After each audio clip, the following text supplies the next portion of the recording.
43. 42. 41. 40. 39. Number 1. 39. 38. 37. 36. 35. 34. 33. 32. 31. 30. 29. 28. 27. 26. 25. 24. 23. 21. 20. 19. 18. 17. 16. 15. 14. 13. 12. 11. 10. 9. 8. 7. 6. 5. 4. 3.5. 3. 2. 1. Hey, Rocky, you want to see me pull a show out of my hat? Nothing up my sleeve. Presto!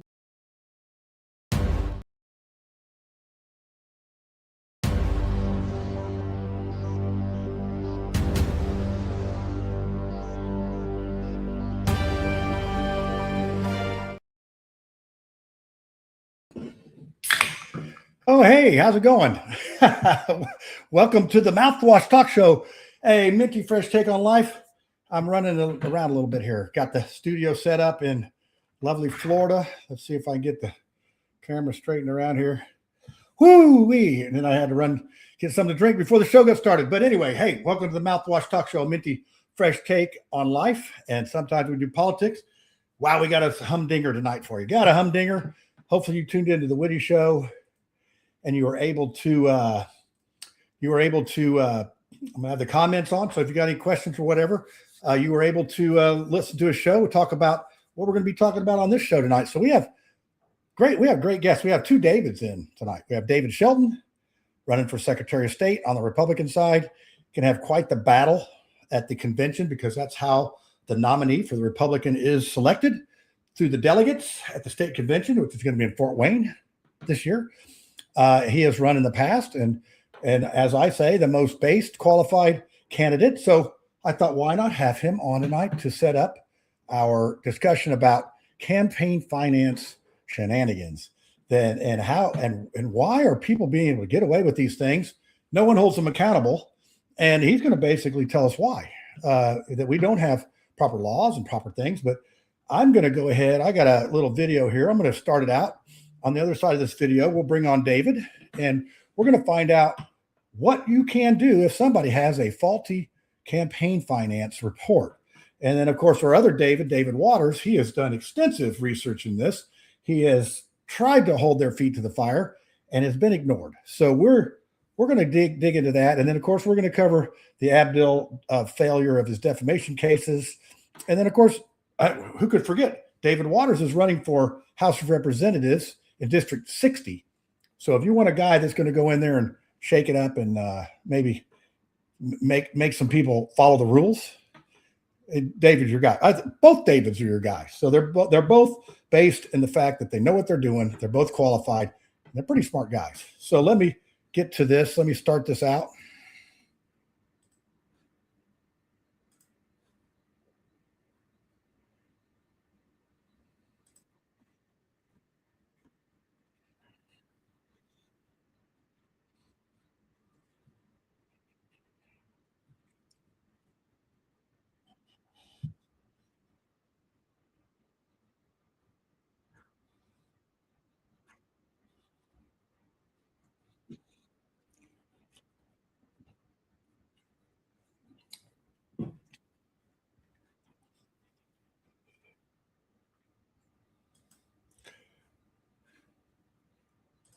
All right, let me get rid of that real quick here. Okay, there you go. Now I'm going to bring David on. Mr. Shelton, how are you this evening? Hey, John, how are you tonight? I love those campaign buttons. You know, you come on, you're prepared. You are one of the most prepared guys I know. It makes me feel bad because I am unprepared. You saw I almost didn't get to the intro. I thought, oh, that countdown, I'll have plenty of time to go out and get a Coke. Well, I'm in this new house down here, and it's a little farther away than at my other house. So anyway, we have a lot to talk about tonight. So one of the reasons I wanted to bring you on was you are the guru of these rules and regulations. And I just want to say something real quick. How many clerks do you have endorsing you so far? Because every day I see a new one. I'm at about half of the Republican clerks. I haven't counted them recently. I may skip a day or two doing posts because I don't have my picture with them. I'm going to have to do some research and find a good photograph that they approve to use. I'm going to do a side-by-side endorsement type flyer. So it's hard. You know, I'm running a campaign statewide. I'm here, there, everywhere. And then I'm coming back to Knox County every night to assure that my elections are started up properly every morning.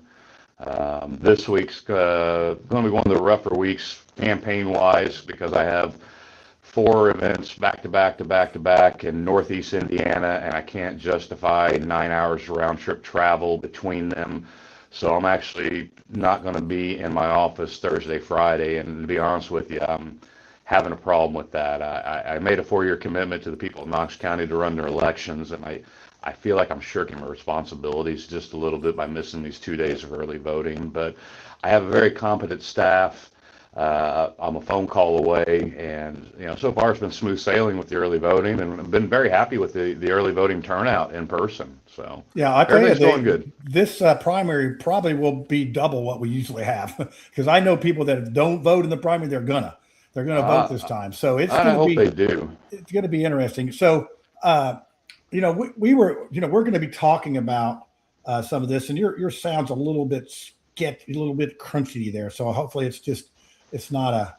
I don't know how to fix that without going out of this real quick and hooking on the Wi-Fi. Why don't we do that, and I'll fill it in. Let's try that. Okay. Go back out and come back in because it's crunchy, and I think this is important what you're going to say. So what we're going to talk about is these local election boards, and David is the Knox County clerk. He is the local guy. So the election board is the rule. They enforce the rules. Well, here in Marion County, our election board doesn't seem to want to enforce the rules. So we have several incidents that have gone unchecked. When someone complains, say David Waters, they do not get.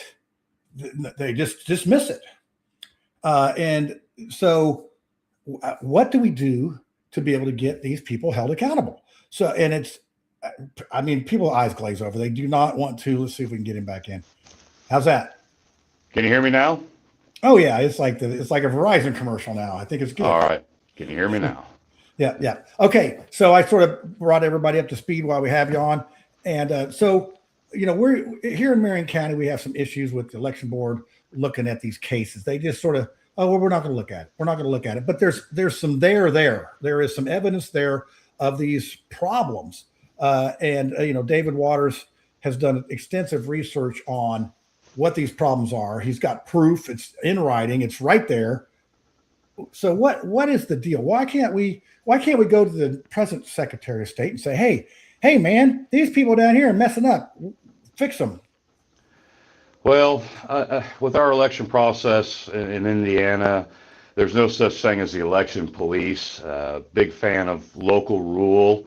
And unfortunately, I can't offer a solution to this problem because it is about local rule.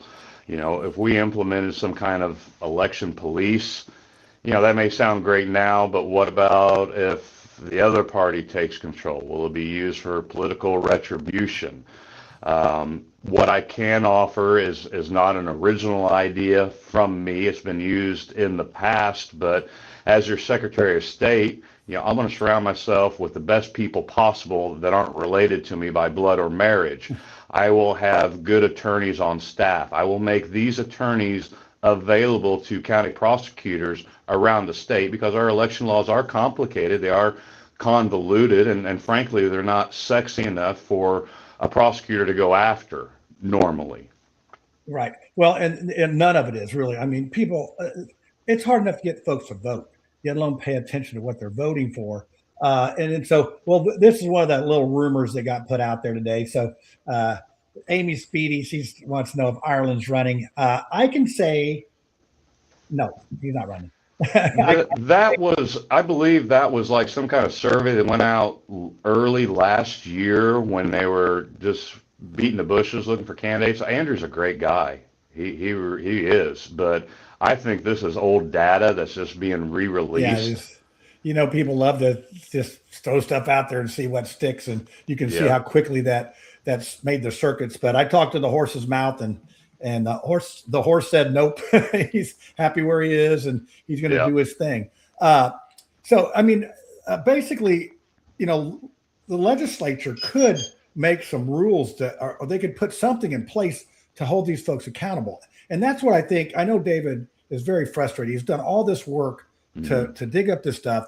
He's basically caught them red-handed doing these things, and there's just nothing happening. And so, but we have no Kings rallies, but we can't have no finance cheater rallies. Why? Right. Is it just not sexy enough, or what's the deal? Well, like I said, there's no such thing as the election police. I'm just kind of repeating myself here, and it's all about local rule. The Secretary of State's office itself has no police powers whatsoever. I don't think it really should. Once you get into office, that needs to be Switzerland when it comes to our elections. But, maybe that would be something that'd be more in tune with the Attorney General's office to investigate and potentially prosecute. But again, as of right now, it's all about local rule. And if your election board doesn't do a thing about something, as of right now, there's nothing that can be done to compel them to do that. We've found that out for sure. And then if you have we have pretty much a Democrat clerk, another Democrat, and then a Republican who's, singing Kumbaya with the Democrats on the other side of it. And then a Democrat prosecutor, they're certainly not going to police their own people, but they'll go after somebody for some other garbage, but not their own people, it seems. So, but it's a good question. Why are the people of Indiana being ignored? I mean, that's the $100 question, the $1 million question. I understand and appreciate the frustration. I wish I had a magic answer and a solution to this problem in its entirety. I don't. It's going to need to be a work in progress. And, like I said, the steps that I initially would take would be to make election-related attorneys available to prosecutors to help them evaluate a case and see if prosecution is warranted. Prosecutors don't like filing charges. They don't want to be booking a loser is a term that used to be used. I don't know if they still use that term or not. Yeah, so if they didn't win and you don't want to pile on, whatever. Right. But this is one question here that we have, and I'll let you go. What would you do if you were elected? I mean, you have said that you might encourage the Attorney General to get something going there. Maybe an independent counsel, or there's got to be somewhere you could go that you could feel like the justice is fair. I agree with that. I can advocate for positive changes like that, but as a county clerk and as your Secretary of State, I will be an election administrator. I will enforce the laws in place at that time. I can advocate for them, but I am not going to pander on any issue and promise you things that I cannot deliver. There's too many moving parts, many pieces, and a lot of personalities to navigate to affect any kind of positive change related to election laws. Yeah, you see how that went with Braun and redistricting. So yeah, hey, it's muddy water out there. It's just how muddy you don't want to get. Oh, by the way, if anybody's asking about my glasses, I'm wearing these glasses in honor of Eric Swalwell, because him getting ousted and all that. So I'm just getting mean in my old age, David. I'm sorry, I just can't help it. It's just how it is. And I'm not getting a haircut for this whole year. I've made it, so we're going to see how that goes. I did the eyebrows, but now we're going to see how that goes. But will you grow out a mullet, and then I'll show you a picture of me back in the day with my glorious mullet, and we'll compare and contrast. But I am not sending you the picture. It is not for public consumption. Hey, all right? I got a picture of Curtis Hill in my tinfoil hat that I'm not going to show. So hey, your secret's good with me. If you send it to me, and but I might use it someday on him, but you never know. He said he didn't care if I used it, but it's sort of funny. So hey, thanks for coming on and explaining that. And we can hope we can get something together. And if we get enough people, involved, maybe we can.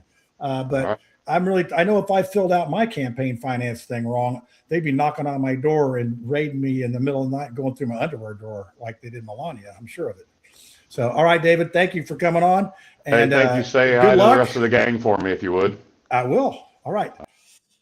All right, folks. Well, there you go. That's part of why we can't get any results on this. So let's see. I'm going to go ahead and bring David Waters on now. All right, other David, how are you this evening? Oh, I'm almost perfect. How are you, John? I'm doing good.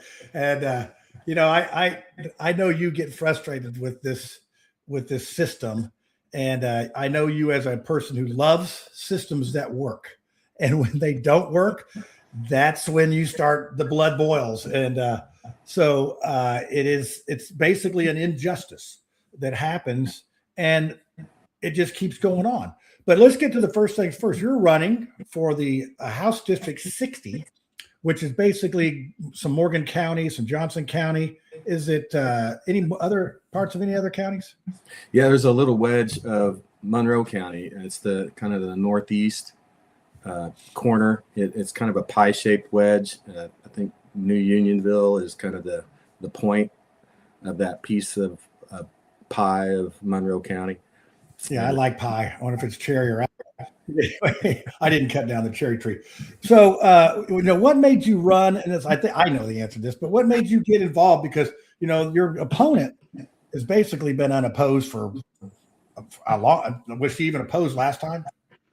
I don't know. Don't care. And that's exactly the reason I got involved, is because why have a primary if nobody's going to run? Well, it seems to be a very popular thing for Republican primary this year, and even Democrat. I mean, even Andre Carson's got 4 or 5 people running against him. So it just, I think a lot of people are mad. And this topic right here is one of the things that should get more people mad and demand that we have some transparency. People want to see, you got Nick Shirley out there doing all this fraud.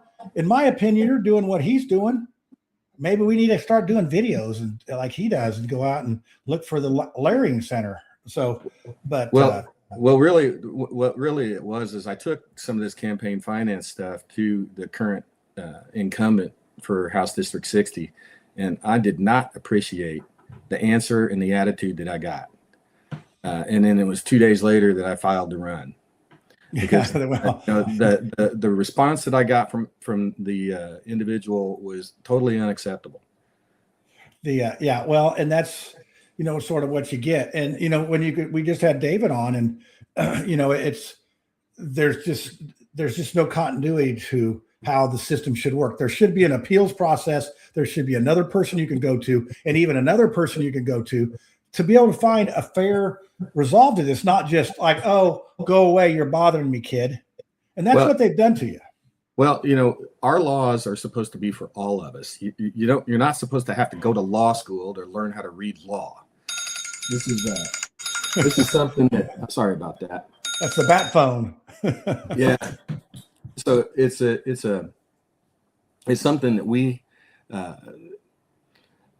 need to do on our own if we're going to be citizens that are going to want to help shape a civil society. We got to be able to read law. It's not that difficult. It is a little cumbersome, that's for sure. But we've got how many pages of Indiana election law, which is Title III of our Indiana Code. Depending on how you want to format it, it can be 500 pages if you print it out on 8.5 by 11. So it's very subjective. They just put it on this person and not that person. There's true that. I mean, there's all sorts of laws on there that apparently then we just can't. Why are they on the books if we can't enforce them? And so one of them, 25-mile-an-hour speed limit. If nobody enforces it, who cares, right? One of them. There's a couple of them. I think there's like 3 of them is what I've found that solidify the fact that when it comes to local election campaign finance policing, it's up to the county election board. And what is the county election board? That's the elected county clerk. That is an appointed person by the county chairman of the major parties. And so those major parties are the Republican Party and the Democrat Party. So they're watching themselves. Yeah. So you've got the current, I'll pick on Marion County because that's the easiest one to pick on. Well, yeah. And it controls the state. I mean, look how many representatives sit down there at the State House that come out of Indianapolis. So the current Marion County chairman appoints one of the members of the election board. There's only 3 members, the clerk, which is elected by the public, and then the appointed by the Democrat chairman and appointed by the Republican chairman. And the current Republican chairman is one of the people that's got campaign finance issues. Oh, yeah. I'd love to show you. Yeah. Yeah. Well, and we don't want to get too far down in the weeds on all this stuff. You're just going to have to take our word for that. And I'm sure that, you filed this stuff for the public to see and all that. And I think that is some of the issues. I mean, we have a hard enough time getting folks to vote, yet alone dig into some of this stuff. And I think that's what they plan on, us not caring. John, right there, you just said it. It's the election board that controls the vote. And if you can't entrust the election board to enforce state election law, then how are we going to trust them to count the vote? Because, our Indiana Constitution is pretty simple when it says all elections shall be free and equal. Okay, so, we don't have equal application of the law, because when it comes to campaign finance at the local level, we'll just enforce it when we feel like it, because that's what the Marion County Election Board's done. And Kate Sweeney Bell, the elected clerk, is the most corrupt clerk in the state of Indiana. Yep. She just picks and chooses. And, if you think about it, if you run as an independent, you have to get more signatures than anything. The person running, most of those people that are run don't have to get any signatures. That's not fair. You should have ballot access. But it's not just about signatures. It's about the money. Yeah. So David, I want to stop you there because we got a panel and we got a ton to get to here, and I'm going to go over, and we got Eddie Hager on. So we're actually having a Abdul, I got sued party tonight. So let's bring on Eddie, and then we got Brad, and we got Lucy, and let's see if I can get people moved around here. Oh, this thing's working tonight. The Florida connection's working good. So let's see. We got Lucy's in the middle. Brad is left. Lucy center. Eddie on the right. Now, let me talk to Eddie real quick here. Eddie, thanks for filling in last minute. Tiffany, as you all will know, she's running for the Senate.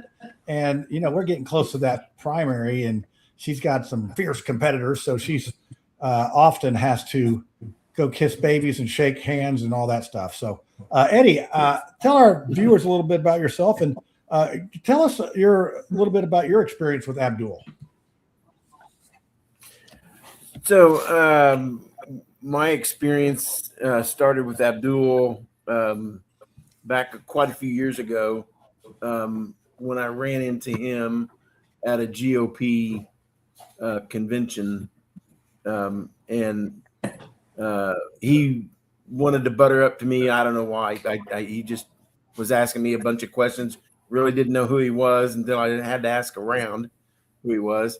But then where I first really had personal with him was with the Marion County Fairgrounds debacle, and them denying us access as memberships because I live within less than a quarter of a mile from the Marion County Fairgrounds. I wanted to join and be a part of the Marion County Fairgrounds, and we were denied under his watch and when he was on the board.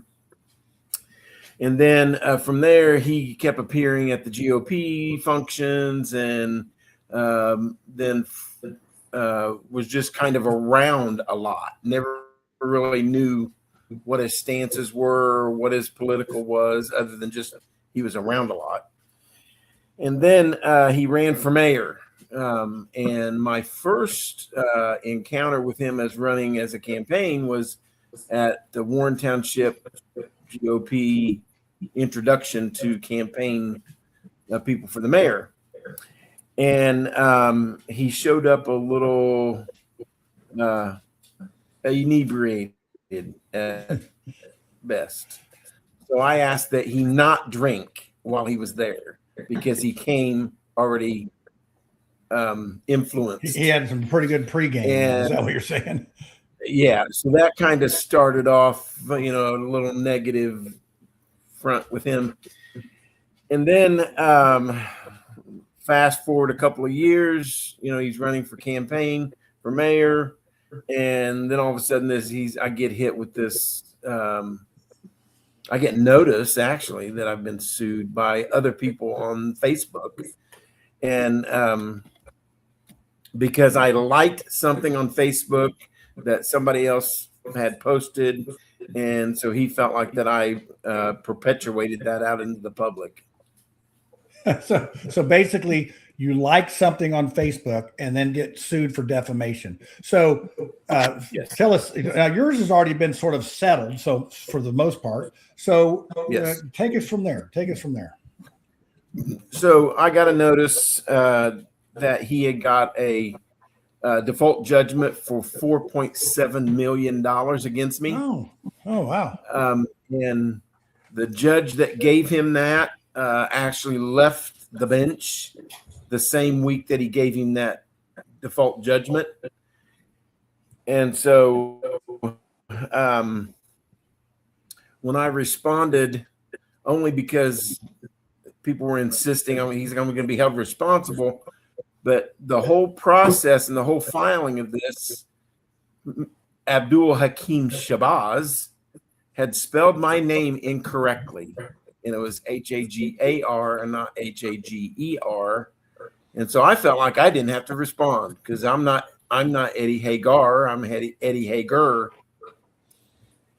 And the judge more or less agreed with me on that, and she actually gave me an opportunity to actually rebuttal the default judgment. And so we had a hearing, and I actually had to correct the judge twice on record. And then she got it and said, "Oh, I'm sorry, Mr. Hager. I'm taking note that your name is spelled Hager." And Abdul got up there and stumbled around for about 45 minutes to an hour. Really didn't prove anything other than what everybody else had said, that he looked like a fool in court. And he was not able to prove his case. And so to the extent that it resulted in a $4.7 million settlement or a judgment. So the judge turned around and instead of giving him an appellant situation, gave him a $250 judgment. So now that's he why can't that happened. So let me get this right. He spent $232 filing the case, and he won $250. So he netted $18 after. And how long did that take? That took months, didn't it? And how many filings in David's case? There was 85 filings by Abdul. How many filings? 42 on you? 42 on yours. So that's basically he made 13 cents per filing. Is that what? So anyway, and you're the one now. And I'm glad you came on because Tiffany last minute and Eddie came on. So I thought, well, it'd be good to have him on because he is basically in the I got sued by Abdul club.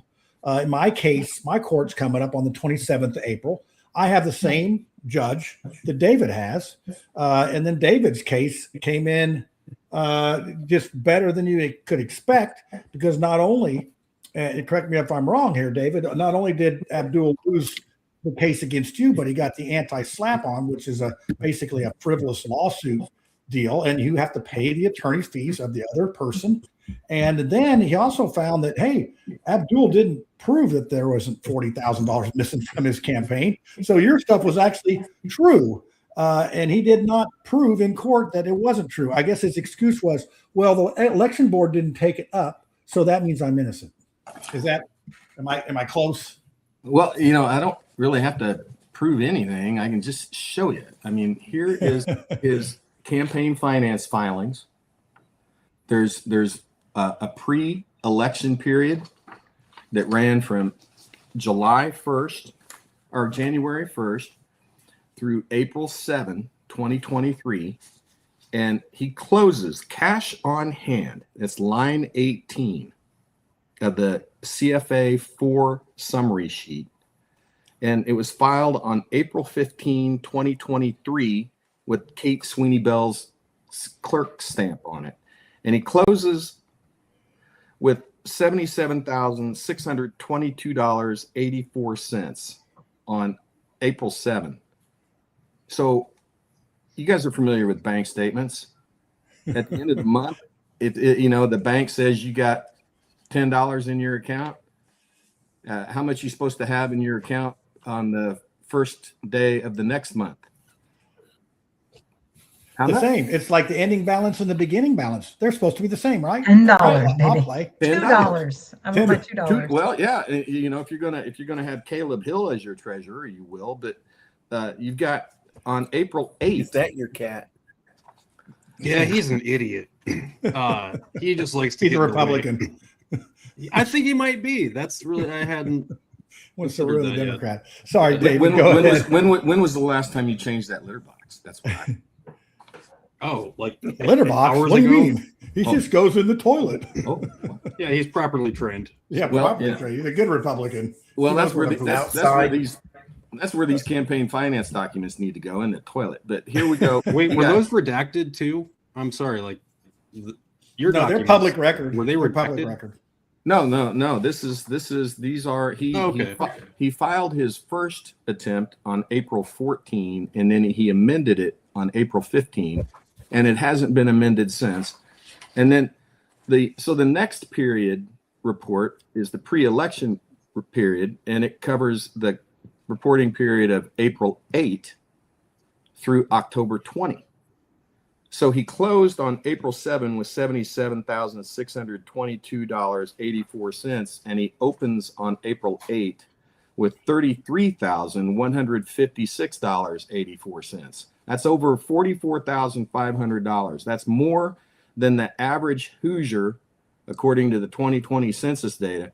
The gross, take-home pay for the average Hoosier, that's more than what an average Hoosier makes in a year. And so overnight, poof, there goes $44,500. And Kate Sweeney Bell can't see that. And this period report, this pre-election period report, was also amended. He filed his first one on October 20, and then he amended it and filed this report on October 24. So the simple question is, where's the 44.5? And that's not what he sued. Did he just forget to carry the one? I don't know. Caleb Hill is the treasurer. There should be like multiple fingerprints on this, right? Like, yeah, there is. There's Caleb Hill and Abdul Shabazz. Those are the two principal people that sign these reports. And there's a lot of whiteout. And it says down here it says down here, a person who knowingly files a fraudulent report commits a level 6 felony, and that's Indiana Code 3-9-4-5. It says it right there on the bottom of the report. But ask prove Gabe that Whitley. they know it. Ask Prove Gabe that Whitley they know about it, that. That's what they got him for. That same thing. There you Again, go. Selective. And so Selective. I filed 2 complaints. The first complaint is what he ended up suing me over, but the second complaint. So I filed the first complaint on February 28, and then I filed my second complaint on July 28, and I haven't heard a thing from the election board on that one. And so the first complaint was about his final disband report, where he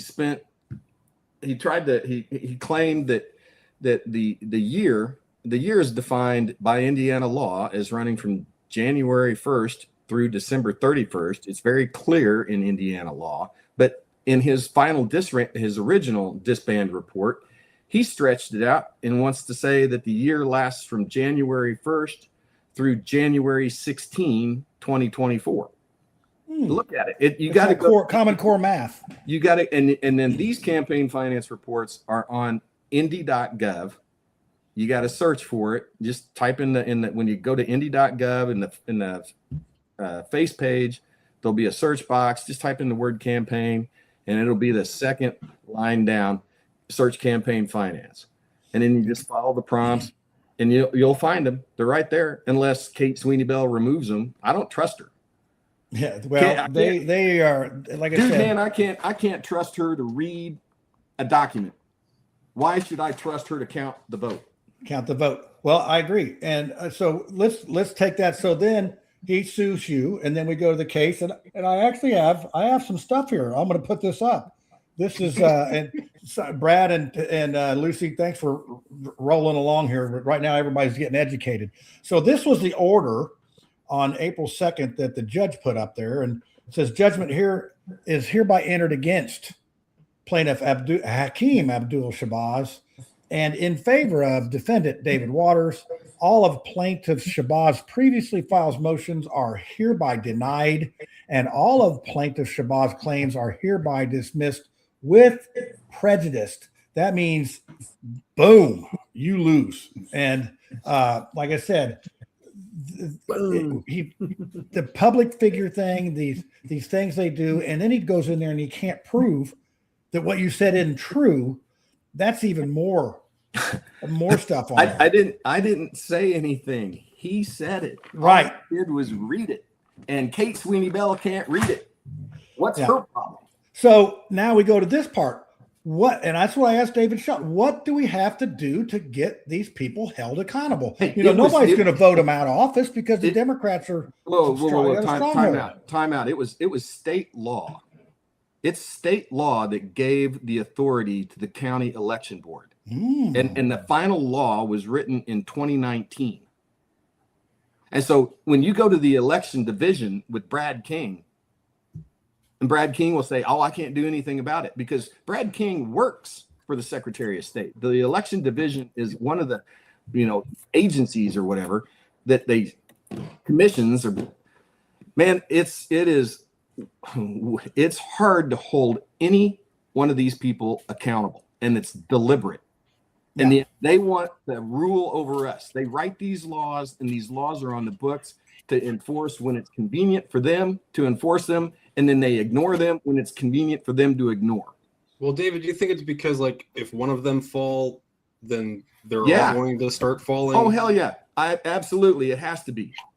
Because they're all protecting. Look, you got a Democrat.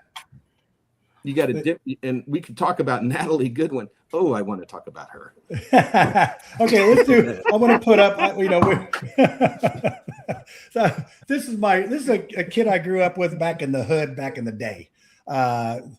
Mike King. He was trying to run for council down in Texas. He moved to Texas. Probably when we were in grade school. I just talked to him a couple of days ago. I want to say, hey, why'd you drop out? Well, they were actually having he was having death threats and different things. So it just goes to show you that the stuff goes on everywhere. You think about Marion County, how this is going on. Just think up at the Trump level, how things are. It is. I think about it all the freaking time, John. Yeah, well, quit it. You need to back down a little bit, pal. You're going to have a hemorrhage. So, but anyway, it is frustrating. We need to get every single body that frustrated. I see Lucy up there just, she's frozen. I think she's frozen in disbelief. Really thinking. So, wait, here now we go. I can't stop looking. Oh, okay. This is, here's somebody inbox me. I'll show you more corruption. It is out there, and it is. I just want to be able to hold these people. I want a fair judge to judge this stuff and to look at it and say, hey, you're not. And I don't want people to go to jail. I just want them to say, hey, I did take $44,000. Hey, I think it's more than that. And like I said, Title III.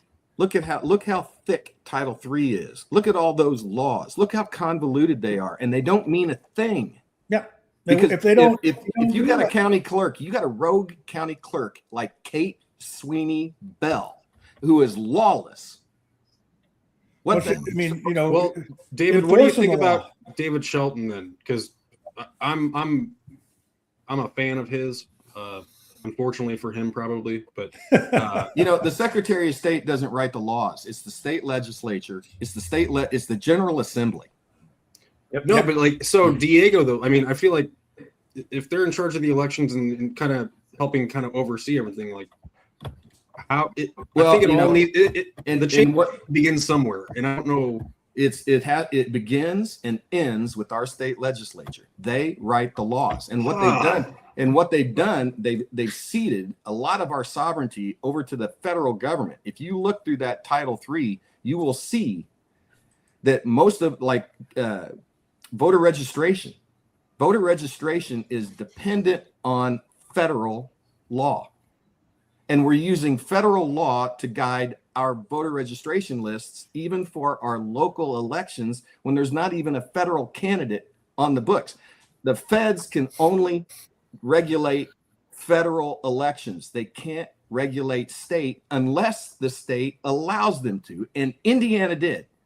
Indiana, of course we did. Like, why wouldn't we? Hell yeah, they did. They ceded our sovereignty over, and I want my sovereignty back. Yeah, I want that in a ham sandwich. You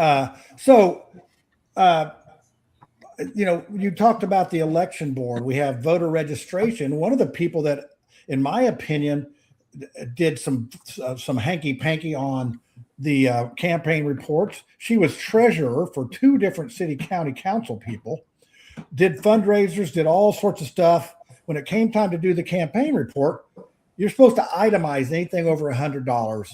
All she did was write down 2 figures, take the money, split it, write down 2 figures, and put it on. That's Brad. Brad did that. So he's got keys to the backstage there. So he put that up there.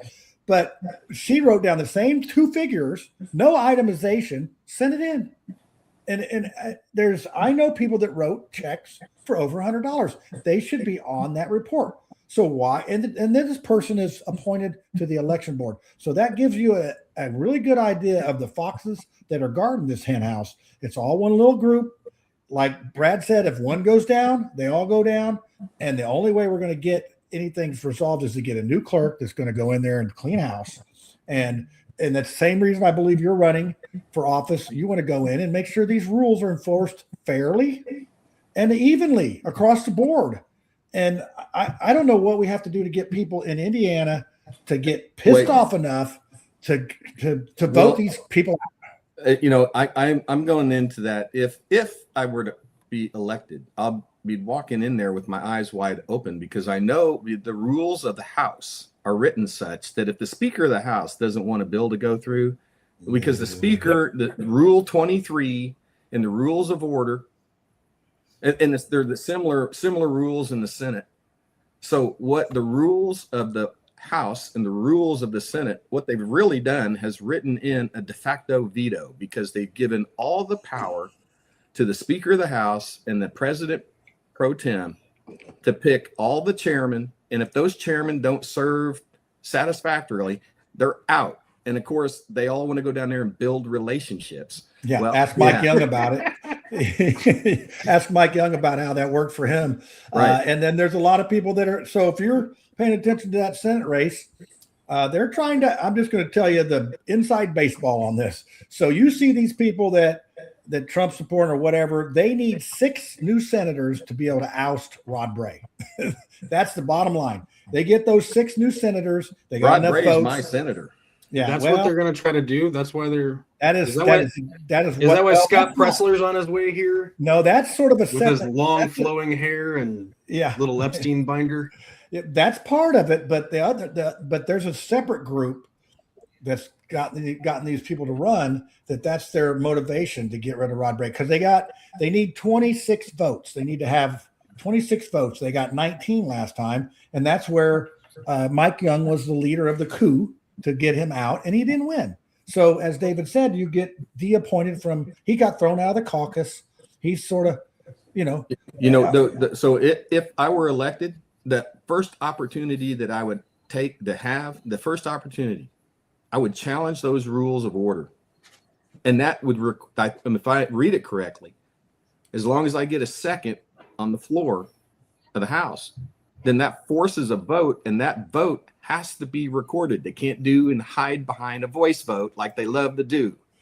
Well, ask Kurt Knight or John Jacob how that worked out. That's where their troubles began because Kurt Knightley was in there basically as you would be walking in, and then when John Jacob got elected, he had his second, and then they made they ruffled some feathers with it. But I do think there's some other people that would probably be glad to see someone like you come in there and try to hold these people accountable. And I know our good friend, Dr. Stock, he does a CCLA, what is that? Citizens Coalition for Legislative Accountability. Yeah, I did it. Fixyourlegislature.com. Yeah, fix your legislature. So what that basically means is everything goes to a vote. They cannot kill it in these committees. So I tell you, the bottom line or here hide behind, with these rules of order, you're going to have a representative or a senator run back to their constituents to say, "Oh, look at this bill. I did this bill, but I just couldn't get it past committee." Well, they do most of their business in caucus, which is closed, and they have those closed meetings in our public house. The state house is a public building, but yet. No, not when they're having caucus, and they will physically remove you from the room. Trust me, I know. Yeah. Yeah, I've been kicked out of better places, I'll tell you. So I was going up to Mike Young's office one day because he would have meetings during caucus because he doesn't get to go anymore. And we walked by and the door was open and I looked in there and I swear I saw everybody smoking a cigar. It was just weird seeing them all sitting in that room, and you could just feel the sleaze. Yeah. It was just like, how are we going to screw these people today and make them think it's raining? So, but we're covering a lot of stuff here, and I don't know if you live in District 60 or not, and the primary's coming up, and David's not really funded. He's based on his knowledge, and I don't want donations. I'm not asking, I'm not soliciting. Just vote for him. Donate button on my website. You don't see any placards. You don't see any yard signs. You're not going to get any meaningless mailer with some platitude that doesn't mean anything. I love so much of that. Yeah. Okay. So panel, Dave, go ahead. Dave, you do need to cover your credentials because he's not. He didn't just get off the bandwagon yesterday. He's actually pretty smart. Well, I've tried my hand in quite a few things, and that's what I love about America. You can remake yourself, and you can try to remake yourself. And basically, all of my jobs, I've had to read federal law, federal regulation, state law, and state regulation, which is riveting material. You bet it is, man. It cures insomnia. I guarantee. Well, and that's why. See, this is what I'm going to step back here of what a representative is, what our elected official is. Our elected official is supposed to boil this stuff down to us in a honest and fair way, so we can understand how it's going. And all I see is them telling us how it's going to be, how they want it. I have this lobbyist here. I just got to figure out how this lobbyist can get translated to my voters so they love me. You ought to see those lobbyists, dude. Yeah, a lot of them. And the food they bring in, they eat like kings. So, it's you got to realize that they are our betters. They win an election and they are our betters. Oh man, sorry, that was good. Well, and I think some of this stuff comes down to gerrymandering, because you look at these primaries, a lot of these primary races are the race. So say you beat your opponent, you're going to have a very good chance to win in November because there's just not enough Democrat votes. But it's still that ruling class, though. It's well, true that. And we could talk about the party process, and Indiana, that's Indiana law too. Indiana legislative law. It's not in our Constitution. It's legislation that defines Indiana shall have 2 major parties. Period. End of story. Okay. Well, that's just some bogus law that some General Assembly made. And Indiana. So can we make a new one? Well, yeah, we could, and we can reconstitute ourselves anytime we want to if we have an informed electorate. But you don't have an informed electorate, not with the media, because they're not journalists; they're propagandists. Yep. They tell you what they want you to know, and then they'll even lie. They'll even twist that so that you don't even get the straight story. Do you think people believed newspapers more?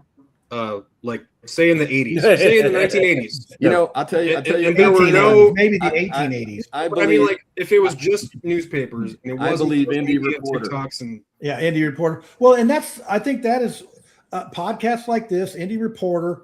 We're filling the void And you could even almost put Rob Kendall in that category because he's not on the radio anymore. He's a podcaster. I know. I don't know. Yeah, I know. You just want to strangle him, but that's that's not going to be good for your campaign when they got a picture of you scrambling. Actually, it might be good if you got a picture of you strangling Rob Kendall. I don't know. That one's probably about a mix. Yeah. But you know what I'm saying? There's a void, and the media's they have themselves to blame. It's basically like, Abdul, he's got the only person he has to blame for him losing these cases is himself. If he was just not a thin-skinned bully, he would not have this problem. Let me give you an example. Kate Sweeney Bell allowed Vapasili to amend 12 years of campaign finance reports all in one fell swoop. And she stamped every one of them May 25th, 2023.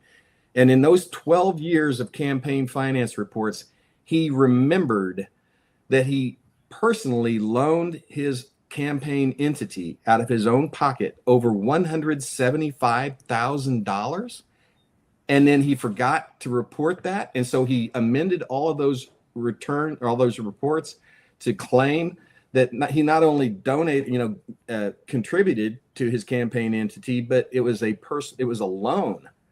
So now that he's got enough cash in his campaign account, he's reimbursing himself for some of these expenditures that he forgot to report, that he now reported on and what are some of these expenditures? Yeah, let's get down in the weeds. Yeah. I mean, what common Hoosier hasn't had this scenario happen to them? Having to loan themselves money from their campaign. Well, $175,000. It probably happens way more than we think. I'm kidding. I hope to God not. But it's sort of like cockroaches. You see one cockroach, there's 20 more under the carpet. And I'm getting people sending me messages about other fraud here. So I mean, I don't want this to end up being a sub show of Nick Shirley, but I think this is what we have to do to get this stuff out. And they've gotten along with it so long that they're not even careful anymore. Folks, I implore you, this stuff is already out there. All you got to do is look, but we can't rely on the media. They're not going to do the job. You can't rely on elected officials because they write meaningless laws. Look at Title III. Yet we can't do anything about this. Yeah. We don't have enough laws on the books. What? Spiro has a good comment here, David. You'll appreciate this. The fish rots from the head down. Who is the head? And I would say, we got three co-equal branches. President Trump. We got three co-equal branches. What was that dog? Are they co-equal? Are they? Well, not in Indiana because the state legislature not anywhere. They can't really. Well, the state legislature was told by the Supreme Court of Indiana back in 2021 when they passed that law that Holcomb vetoed, and then they overrode his veto, and then Holcomb sued him, and then they went to the Supreme Court, and the Supreme Court finally ruled and said, yeah, well, in principle, we agree that the state legislature ought to be able to unilaterally call itself back into session whenever it wants to. But the Supreme Court of Indiana said not through legislative means. It's a state constitutional amendment process. And it says that right there in the opinion. So if you don't believe me, go read it. And I'm telling you, folks, please, you're not going to get anything done waiting for somebody else to do it for you. You're not going to elect enough good people to do it for you. No, we can't. I don't think we can vote our way out of this just by the way everything's set up. It's set up. I don't like using the word rigged, but it is definitely leans one way or another. So Lucy, you know what? I want to get Lucy in here because I see her. Lucy's our lovable libertarian, and she's like, well, if you were a libertarian, you wouldn't have all these problems with these people. Of course, you won't have a seat at the table, but you wouldn't have these problems. So Lucy, you've been so patiently waiting to have some comments. So this is your chance. Well, I wanted to reveal tonight that I am in the big club now where I've gotten a cease and desist order for my remarks at the county. And I went back and listened to the video recording and even transcribed it. And I'm like, I did not defame this person. So I have my own strategy on how I will. And I will generally talk to an attorney and make sure that they agree with me. But then I have some things planned. Yeah. So I think we need to change the name of the show to Mouth Defamation instead of Mouthwash.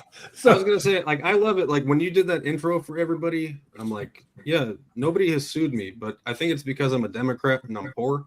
Well, Brad. And so really, like, That's what happened. That's what happened to Drew. He's running against Mitch Gore as a libertarian, in the Indiana, whatever his district is, and there's no Republican because now, David, I'm going to give you your chance to talk about Natalie Goodwin now. So she is the state chairman, and full disclosure, Wait, no, she's the county chairman.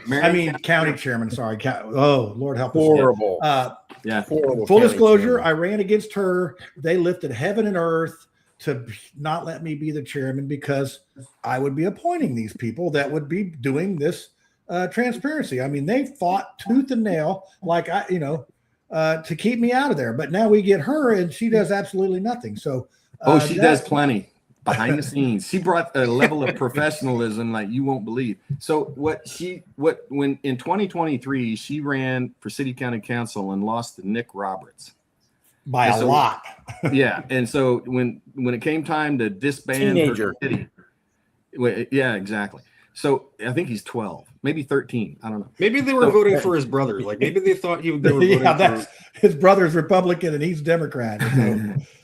So in 2025, she finally disbands her campaign committee from the 2023 election cycle, and she had approximately $10,000. And of that, she took $9,672 and gave it to the Marion County Leadership Committee.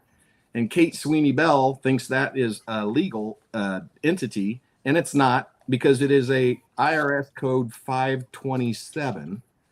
And Indiana law is very clear on what you can do with surplus campaign cash. And a 527 is not part of that list.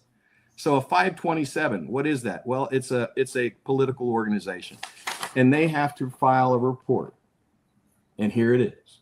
And it's the Form 8872 Political Organization Report of Contributions and Expenditures. And there it is. Name of the organization, Marion County Leadership Committee in Newport, Kentucky. And what did they do with the money that they received from the Friends of Natalie Goodwin campaign? Well, they turned around and here's the list of itemized expenditures. Well, there's Natalie Goodwin right there. Natalie Goodwin, she donated her campaign cash from her campaign entity to this bogus 527, which Kate Sweeney Bell thinks is legal. And then that entity in turn sent the money right back to Natalie Goodwin, the individual. So is like the mechanism set up to just launder money? No, the mechanism is set up for Kate Sweeney Bell to be the linchpin. She won't, if she doesn't enforce campaign finance law, and according to Brad King down at the election division, it's the county election board's responsibility and no one else's. And so when the election board doesn't do anything about it, and when they do take whatever means they need at necessary, and even enlist a supposed member of the media to turn around and then slap a lawsuit on you to try to shut you up. Guess what? They didn't shut me up. Well, but they did ignore what you had filed, and it's just very frustrating. Like I said, if you catch somebody doing these things and they don't now this is funny right here. This is serious. This is some serious stuff. This is now we're talking about federal. We're talking about the IRS, and now you can try to get so look. They just don't want to do that. They just don't want to dig into that. They don't. No, all you got to do is pay attention, folks. That's all you got to do. Yeah, and what's frustrating. It doesn't seem efficient for the government to hire more people to watch out for that, because like I thought the whole Department of Government Efficiency was to reduce the workforce of the federal government. In a lot of those, it's we the people. It's we the people, Brad. Each one of us has sovereignty. Each one of us. David, I'm talking out of my ass, and I know it. I'm sorry. The Bud Light. I think Doge is like a complete waste of time, piece of shit. They didn't find it was just like a ruse. It's yeah. I want to see some. I want to see some people go to jail that have stolen money from the government, and there's plenty of them out there. They line up. They all to the do. trough. Like they all do in different ways. I want to see somebody get in trouble for taking campaign cash, which is public money, by the way. The way I read the law, a campaign entity is a public entity, and when you donate to that, that's public money. And then you're not supposed to be able to take public money and turn it into personal money, and that's what Natalie Goodwin did. Yeah, well, David, I love when you come on this show, man. Well, everybody fired up. Well, hey, folks, this is the kind of people we need down at the State House. I mean, it's going to be if David goes down there, it's going to be a rough couple weeks for him, but they're going to get used to it. Which, and by the way, that's it. Still, can we extend that and make them work? Well, I would say than 6 weeks. Supporting Dan Stock and his effort, and he's gotten some people that have signed on that say if they get elected, and David, would you be you? I would say it's a no-brainer. You'd be somebody that'd sign on that in a second, wouldn't you? Yeah, I met Dan. I met Dan back in 2016 when we were working on the Convention of States project, and Dan was a very well-spoken, very well-educated. I admire the man, and. So what I did when I was working through that organization, Diane Gomez was the state director, and I called her up, and I was down at the State House anyway, lobbying on my own, lobbying as a pharmacist to do something about the opioid addiction issue. And I thought, well, I'm going to go down there. I'll do this Convention of States thing. So I ended up being a co-surge captain during that 2016 legislative session, and Dr. Stock was the most articulate, and he went down there and did a considerable amount of testimony on behalf of the Convention of States. And through that 2016 effort, Indiana became one of the states calling for an Article 5 convention, where we're looking for three amendments to, and all you do is propose the amendment. That's it. It's not a constitutional convention, folks. Get that through your thick head. That this is a convention to propose amendments. It's a big, long noun phrase. Get used to it. Well, they just want to get the business done of electing their people and get out. And, our friend Joseph Bortka was leading the charge he got him to listen a little bit, but, they just sort of pat you on the head and say, go away, kid. You're bugging David, me. we can't expect people like kids to read those kind of words, by the way. Like the 10 Commandments aren't even in schools. No, not with the teachers coming out of our colleges that don't get me down that path. Okay. Let's not go messed up system at a time. Okay, so we're getting a little long here, and we still have to do Lucy's health minute. We thank Eddie for coming on and being a guest host tonight. You've been very good. I mean, tonight was more of a listening session because, when David starts explaining this stuff, it really starts making you wonder of what's up. And to have somebody out there that's taking the time, you're just taking this time as a citizen to correct some things that are wrong. I'm tired of those elected officials acting like they're my better, and all they're down there doing is greasing their back pocket. Yeah, you got that. I've had enough of it. I'm not going to put up with that anymore. I'm giving it my best shot. Yeah, well, and it's like I said, we need more people like you that'll do this. I've tried my best to make some changes, and folks, they just, maybe I'm just a messenger. Maybe I'm just somebody that's to help expose, but we need more people to get involved. And I would say that if you're voting this year, I would look at the incumbents and make sure that they're who they say they are, and take a chance on somebody. It might get ugly. I mean, but we got to do something. We got to send a message to these people that they do this. And, and I love our viewers. Most of our viewers are people that do care. They come on here every Tuesday night to listen to what we have to say and try to make heads or tails out of it. And I think a lot of them are just as frustrated as we are as to why we don't see these changes. Why does it keep going this way? and why doesn't somebody do anything about it? So I'm going to do this. David, you want to stick around for a second for Lucy's health minute here? And absolutely, I'm all about health. Let's play that, and then Lucy's ready to go.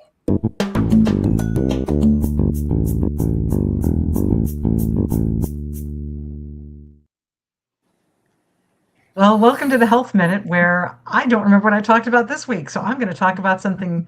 You did fasting. You did fasting last week. I was listening. Oh, thank you. Thank you for letting me know. Okay, so let me introduce you to the exciting world of mushrooms and how to deal with memory problems.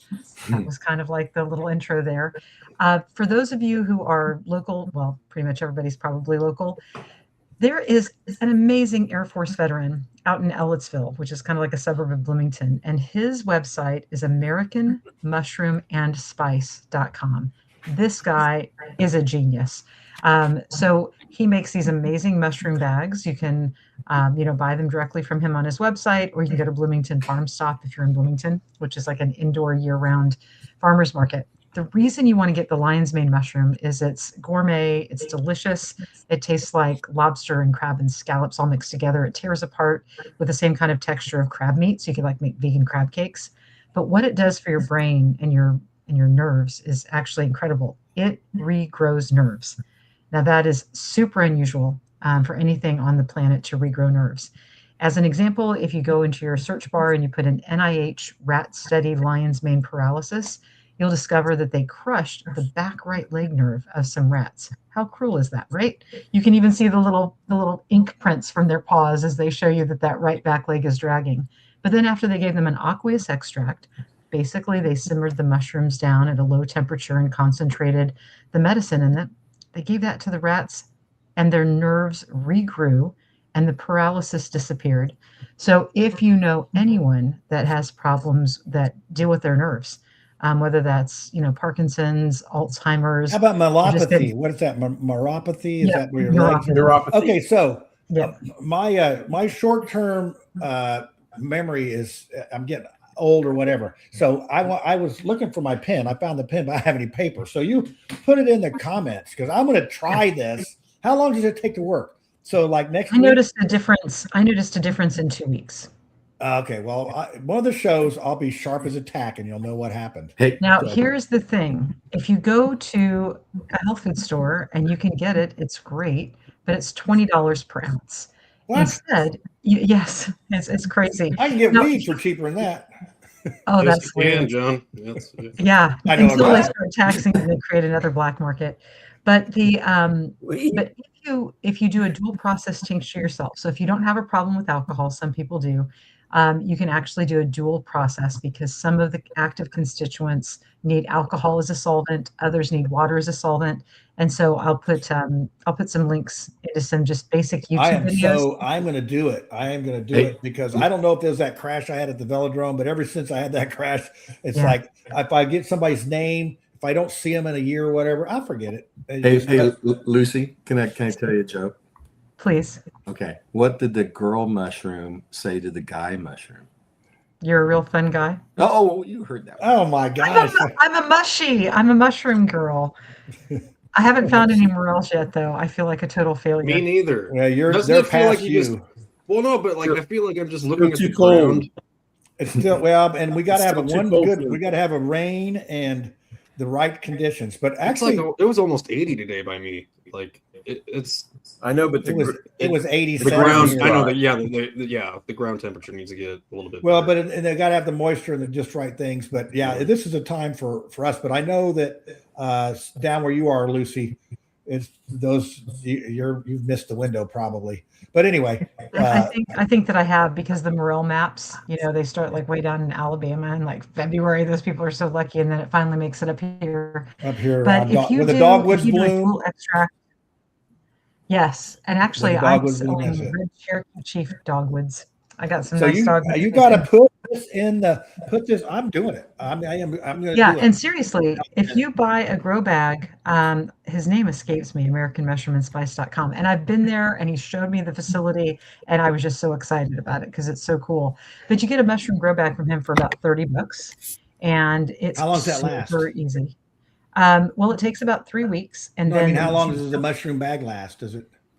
Oh, you'll probably get 3 or 4 flushes out of it. I bet that bag that you get for $30, you'll probably get 3 or 4 pounds of mushrooms total. So you make it into some sauces that way. Well, you just tell me how to do it. Yeah.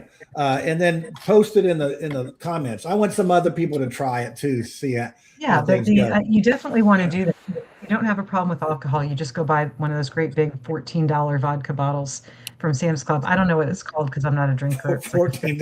So what do I got to drink? A gallon of vodka?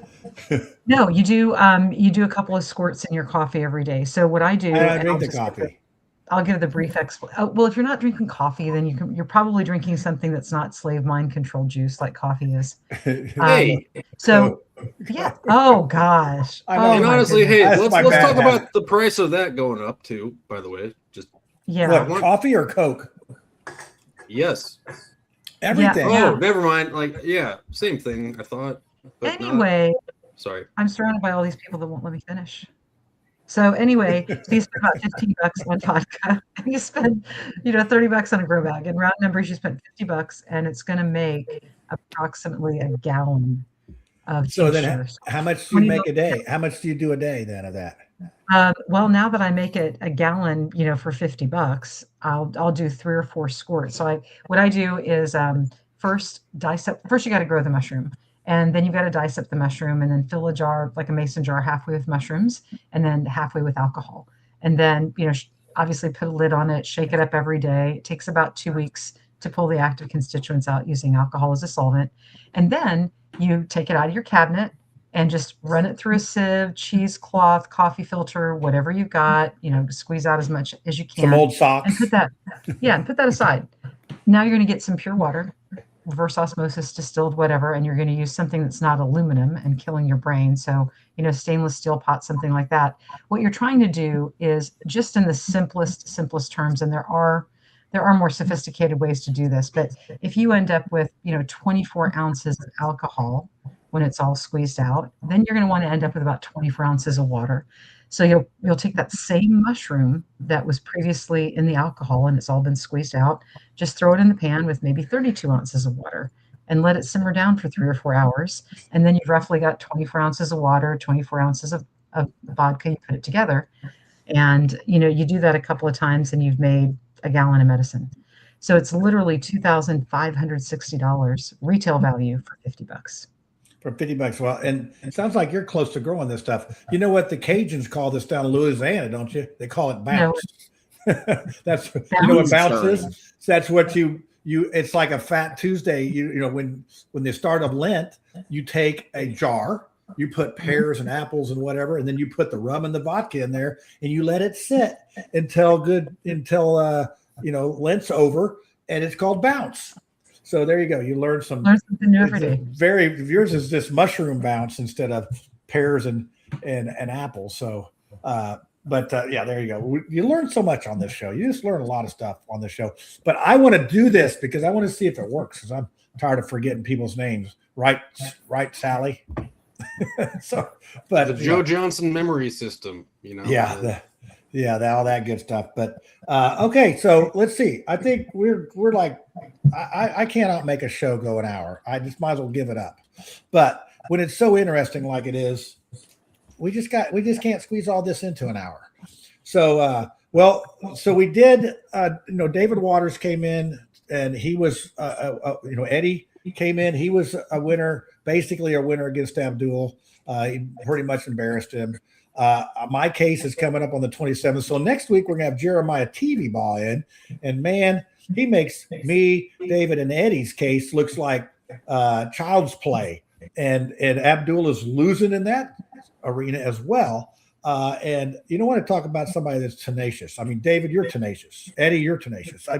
Everybody on here except Brad is tenacious. Brad's just laid back. Listen, no, my TDS. Come on. Okay, yeah. Like, he's got that. Tenacious. Hey, Brad, you're a good guy, man. You're a good guy. No, I love talking to you guys. Like, Brad. Yeah, it is. But yeah, just one though, just one. Rookie. So he is somebody he's just got a very interesting story, and he is somebody that will not quit, and he is he's a very large person, but he is really He's a hoss. Yeah, he's a hoss. But you know what? He's very big, but he's a very gentle guy, and to see people pick on him and do what they've done, it just really another injustice. So we're going to pick that up next week, and then we'll see how things go. What's the date? Yeah, so that'll be the 21st.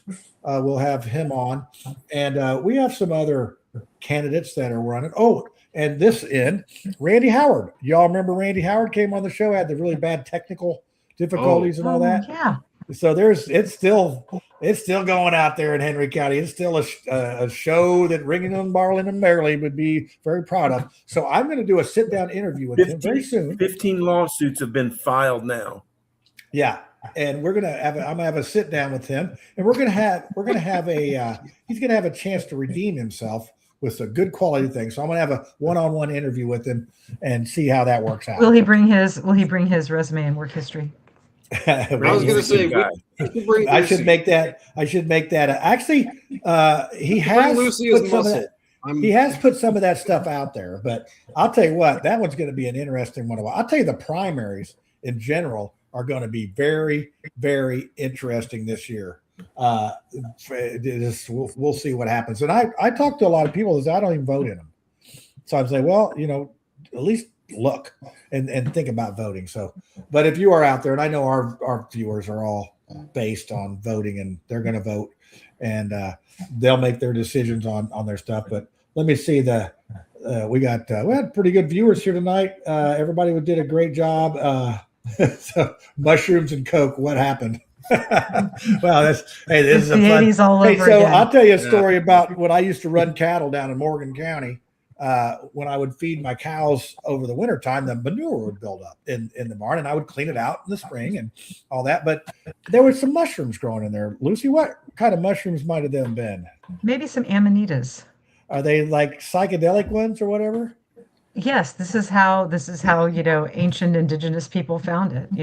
They found some livestock or something, pooped, and there it was. I had somebody. David wants to say something. Yeah, I got to tell you the story. Oh yeah, he's a pharmacist. He knows all about it. Well, I walked away from that profession after my second pharmacy robbery. I walked away. Oh wow, shit! You're going to be shot over and over. Where like both in Indiana?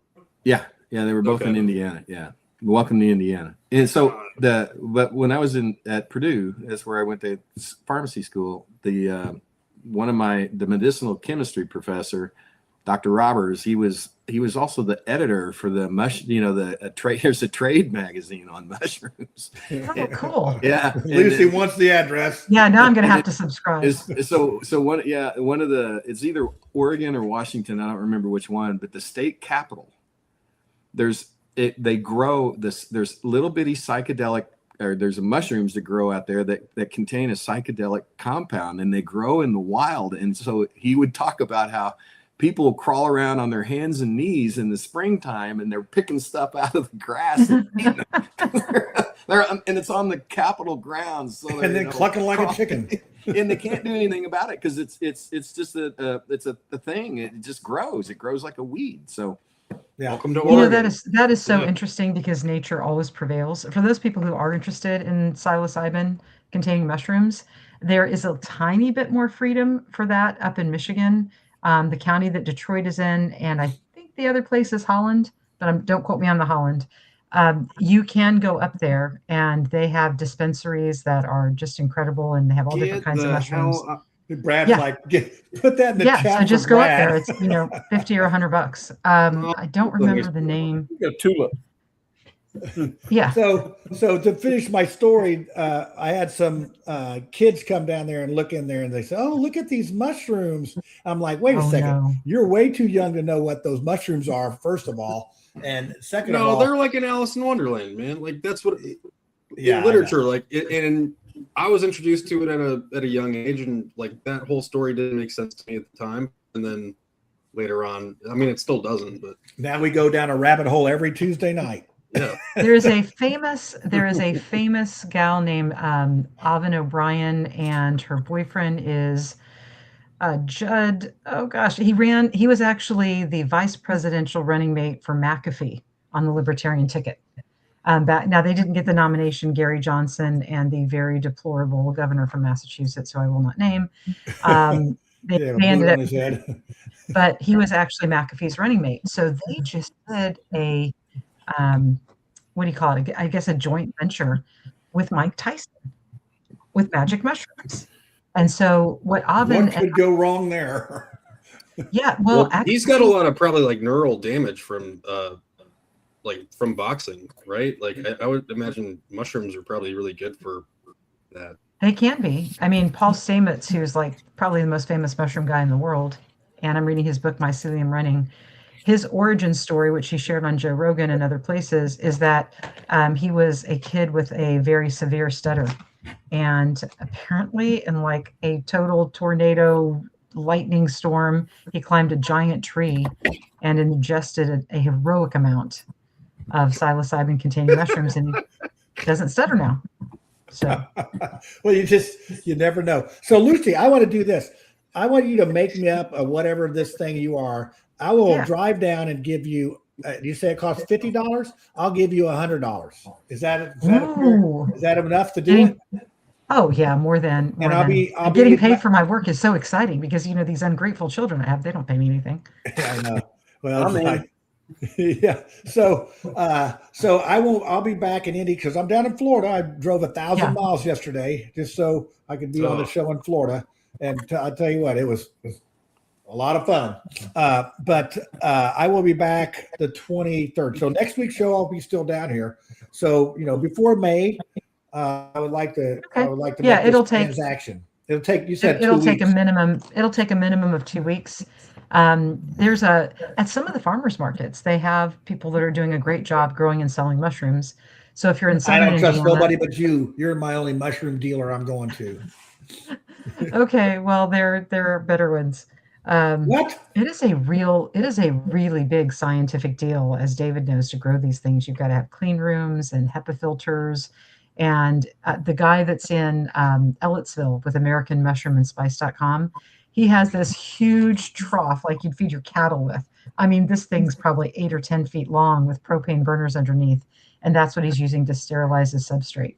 So and then he's got this whole hopper thing that he designed, to get the sterilized substrate down into the bags, and then you got to inoculate the bags. So should I just go get it from him then, or what are you trying to say? Well, no, you can absolutely, you could absolutely get it from him. It's really fascinating. I mean, anybody that's got kids in homeschool, if you go to my Facebook profile picture, which I can't link here because I don't know how to make StreamYard work either, I've got this huge mushroom. Oh yeah, I got that. Yeah, it's a blue oyster mushroom. I think it's called like a king trumpet. It's bigger than my head. It took my husband and I a week to eat that thing, and we marinated it just like we do a steak. If you go to the restaurant supply store, what's it taste like? Whatever you marinate it. It was delicious. Mostly whatever you marinate it to. But it's very meaty and very steaky. Whereas my favorite thing to do with the lion's mane mushrooms is to cut them into very thin steaks and then fry them crispy in olive oil and salt and pepper, or butter and salt and pepper. And the kids fight over it. I mean, it is really delicious. So does that help your memory too? Mm-hmm. Yeah, I mean, any way that you get it, it's going to ingest it. But there are polysaccharides that come out in the water, and that's super important. And you may not get the exact same benefit, but maybe you'll get a different benefit. I mean, there's so much with mushroom science. I mean, David's like, man, I could do that. And, maybe we should have had David and Lucy on the show at the same time, because they'll be DMing each other about, hey, I can cook something up. What you said there, Lucy, that is key, because some of these like mushrooms, they make all sorts of chemicals or compounds. Yep. And some of these chemicals, that when you eat a mushroom, they just pass right through the human body and they don't really do anything. But why does the human body react to some of these compounds and not others? And there's theory about it. It's like, well, if you're going to do believe in evolution, which there's plenty of evidence to do that the human animal has been exposed to these compounds throughout its evolution, and so without these compounds we wouldn't be who we are today. Right. So maybe that's what happened to the Republicans and Democrats. Their compounds broke down. Well, and then to get some of them, some of them can be extracted with water, and then some of them have to be extracted with alcohol, and there is a process, a step process, in order to isolate the compound that your target compound. So what you described is kind of like a laboratory experiment that I did in pharmacy school. Wow. Yeah. Well, it's fantastic. And another name that I'll put out there, who is probably the #1 citizen scientist for this stuff, he's out of Pennsylvania. His name is William Padilla Brown. He's cool. I mean, just seeing him as a guy that just taught himself. He's an autodidact. So, he doesn't have any of the credentials, or maybe he's gone back and gotten some, but why would he need them? But he's, bought a new house. He's got a clean room in his basement. He'll show you, the hood and the HEPA filter. And he was teaching very sophisticated methods with vacuums. And I don't have any of that equipment yet, but you'll appreciate this, David. So he had the mixture it was ethanol and lion's mane mushroom, and then he puts it in this vacuum extractor, and all of the ethanol comes out, and he ends up with this very tarry substance. And then he was explaining how you could reuse the ethanol, and I'm like, man, I could get even more for my 15 Run my bucks. tractor on that. So we're talking about witchcraft now, right? Yeah, Like, well, yeah, bubble, toil and trouble. I do want to get just the acknowledge cold that. Like I love it, but yes. Well, it's funny you would it's say that, actual Brad, witchcraft. because No. yeah, exactly. It's funny you would say that, because when people want to make fun of witches, those were just women with talents that were given a bad name. I I love witches, and I mean it I meant it in the good way, but Yeah. Yeah, I get really mad. Yeah. All right, Did kids. he say We're gonna call it. We're witches gonna call with it. a W? W. Okay. Although, as far as I know, Brad's single now, so if he wants some of the witches with a B, they could probably. I think I'd still prefer the W's. Like they got something going Brad on. for the W. Nice. Brad for the W. Yeah. And Janet put down what I was going to say, that vaccines are the actual witch's brew. When you think of like eye of newt and tongue of frog, if you go look up the CDC vaccine, the CDC pink book, which is actually the vaccine excipients that lists each of the vaccines by manufacturer and brand name, and you find out that the MMR vaccine has MRC5 cells in it, which came from an aborted baby. And the documentation that we have associated with that is that the woman who was pregnant with that baby was in a mental ward and was both bipolar and schizophrenic and had some other problems. And so that baby was killed in order to grow rubella. Huh. And so her name was Abby Normal? When that probably, and then she. I believe so. Sorry. No, I believe so. I love those movies too. Okay. And then the WI-38 believe. cells, which is in Varivax or chicken pox, those are the WI-38. The WI is actually for, I think it's Withania. It's actually the name of the facility, and that was apparently the 38th child that happened to be female. So if you really want to have fun, go get Aaron Siri, S-I-R-I, get Aaron Siri's book, which is called Vaccines, Amen. He goes through all the science. This is the guy that was famous in a Michigan case for doing a 9-hour deposition of a man by the name of Stanley Plotkin. Now, Stanley Plotkin literally wrote the textbook on vaccines, and he thought he was coming up just to testify in a very simple custody case where people were getting divorced, and one spouse wanted to vaccinate, the other didn't, and they had previously not vaccinated the child. But when it comes to divorce, you can use, unfortunately, vaccine issue as leverage in order to hurt your partner that doesn't want to vaccinate, or because the judges always side with the vaccinators because they probably all got stock in Pfizer. But anyway, what happened? Yeah, because that's what. Sorry. Yeah, I know. It's that little. Well, I'm not even gonna go there. So what we've done It was here a is 9-hour deposition, and he admitted to over 76 babies in one study that had been used. Pieces, parts, eyeballs, livers. Disgusting. We've yeah, gone Janet's got it from there. Lucy's Health Minute into the Conspirafact. You just Yeah, really just it is. rolled it all in there. So, and I want to say, Big Country, he has summed up our show. You all are tripping, eating mushrooms, having some Coke, talking alcohol, and hanging with the witches. So that is your And show summary for recycle tonight. babies. Yeah, and then Well, recycle babies. I mean, this was a there is something that Janet and the other ladies and I in this chat know very well, and that is that well-behaved women seldom make history. Ooh, there's a lot of stakes they've been burned. I don't know who said that. I completely stole that. Well, yeah, probably a man stole it. They claim to be a woman. Or And something. I don't know. misbehaved men often do. Yes, boy. they do. But they never make it to prosecution. And I'll leave it up to your imagination who I'm talking about.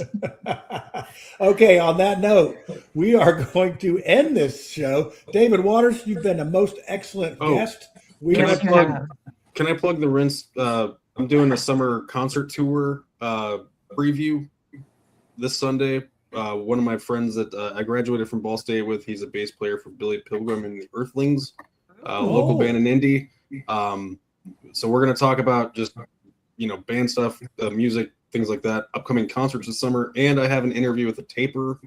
So all the shows that I used to go to, like in Grateful Dead shows were like this too, where you have like a taper section, people bring microphones and stuff and they record them and then they trade them around and stuff. And that's how you listen to the bands. And so I reached out to one of the tapers that I really liked and he actually responded back to me. So I get to interview him on Thursday. So we'll have clips of that is too. Cool. And if you didn't catch our show from last Sunday, me and Brad, I thought we had a very good show. We talked I about loved it. Yeah. religion and things. It was, I enjoyed. I listened to you while I was driving on the way home. I got there at like 3 minutes before you ended. And I was like, oh, because that's the magic of YouTube notifications. They always tell you at the end instead of the beginning. Right? Yeah, that's true on this thing. So, but anyway, everybody, thanks for watching tonight. We have more to come on the unfolding saga of how to be an attorney and lose, and how David, to be good luck based too. and win.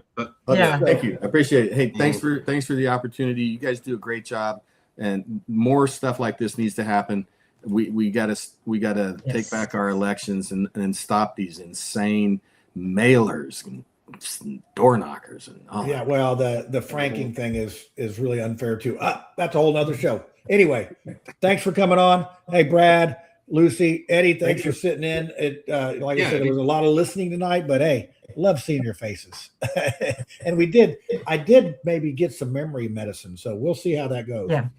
All right, see y'all next week. Got to food, get Lucy. lined up, and I'll probably do the church peer review this week too. So be ready for that. And Stay on for the after show. Yeah, stay on for the after show. Brad's got to go to the Bud Light bathroom break. Thank